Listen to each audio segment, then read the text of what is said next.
Labeling an individual a conspiracy theorist often ends a political conversation before it begins. The term categorizes a person as paranoid or unhinged, suggesting their ideas are little more than a psychological delusion. This creates a strange social requirement. We are told to automatically reject these suspicions, even though the historical record confirms that the ruling class does collude to break the law. During the Watergate scandal, officials in the Nixon administration plotted to rig the 1972 election. In the 1980s, the Reagan White House illegally sold weapons to Iran to fund a rebel army in Nicaragua. More recently, the Bush administration provided the public and Congress with false evidence regarding weapons of mass destruction to justify a war in Iraq. We treat these events as objective historical facts, yet we are conditioned to mock anyone who suspects that similar clandestine activities might be occurring today. Skeptics often argue that large-scale government plots are impossible because someone would eventually talk. They believe whistleblowers or internal investigations would inevitably bring any major secret to light.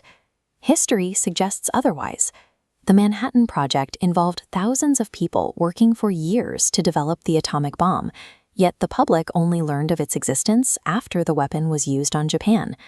A modern example is the Jeffrey Epstein files. Despite years of access by agents in the FBI and Justice Department, the U.S. government continues to keep the full extent of his crimes and the names of those involved hidden from the public. These examples show that the state is capable of harboring secrets across multiple agencies for decades. Our reflexive rejection of conspiracy theories is a learned behavior rather than a logical conclusion based on how power actually functions. In the 1960s, the term conspiracy theory became a tool for silencing political dissent. After the assassination of John F. Kennedy, the Warren Commission concluded that Lee Harvey Oswald acted alone. Many Americans found this explanation difficult to accept. Critics pointed to the fact that Oswald, a mediocre shot with a bolt-action rifle, was interrogated for 2 days without any notes or recordings being made. He was then killed in police custody at point-blank range before he could stand trial. As public suspicion turned toward the CIA and high-level officials, the agency initiated a covert propaganda campaign to prevent a collapse in government trust. Declassified through the Freedom of Information Act, CIA Dispatch 1035-960 reveals the plan. It instructed field offices to use their media contacts to discredit those questioning the Warren Commission report. The memo told agents to urge journalists to label critics as conspiracy theorists.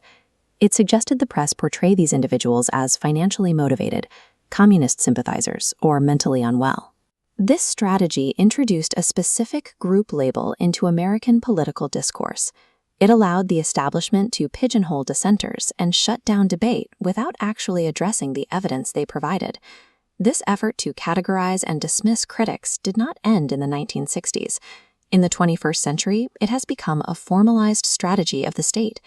In 2008, Obama administration official Cass Sunstein co-authored a paper proposing methods for the government to discredit those who circulate conspiracy theories.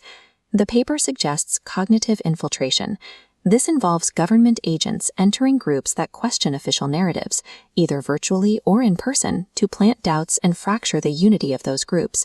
This theory is reminiscent of the FBI's counterintelligence program, or COINPRO, which used similar tactics to disrupt civil rights and anti-war groups from the 1950s through the 70s. These academic proposals justify state-sponsored cognitive warfare, providing the ruling class with a framework to control narratives by manipulating the thoughts of the citizenry. If society is truly drifting toward a more controlled system, some argue that the evidence would be unmistakable in our daily lives. However, power can be exercised through selective totalitarianism. In this model, the state offers the illusion of daily freedom, but uses orchestrated events to manipulate society's key levers and choke points, setting the frame for policy for decades to come. Stigmatizing conspiracy theories provides a layer of defense for officials who benefit from political crimes. By labeling suspicion as dangerous, the state can shield powerful individuals from the scrutiny of a skeptical public. Evaluating evidence without deference to authority is not a sign of paranoia. It is a sign that a citizen is grounded in reality rather than official propaganda. Those who dismiss all government suspicion as un-American overlook the fact that the United States originated from an explicit theory of conspiracy. The Declaration of Independence is centered on the claim that King George III was involved in a grand political plot. The document outlines a history of injuries and usurpations that the signers believed proved a design to reduce the colonies under absolute despotism. If we accept the linguistic conditioning that tells us to ignore all government skepticism, we risk accepting the very chains of tyrannical rule that the founders fought to break. While we should not believe every theory presented to us, an open-minded and vigilant skepticism is not madness. It is a necessary safeguard for a free society.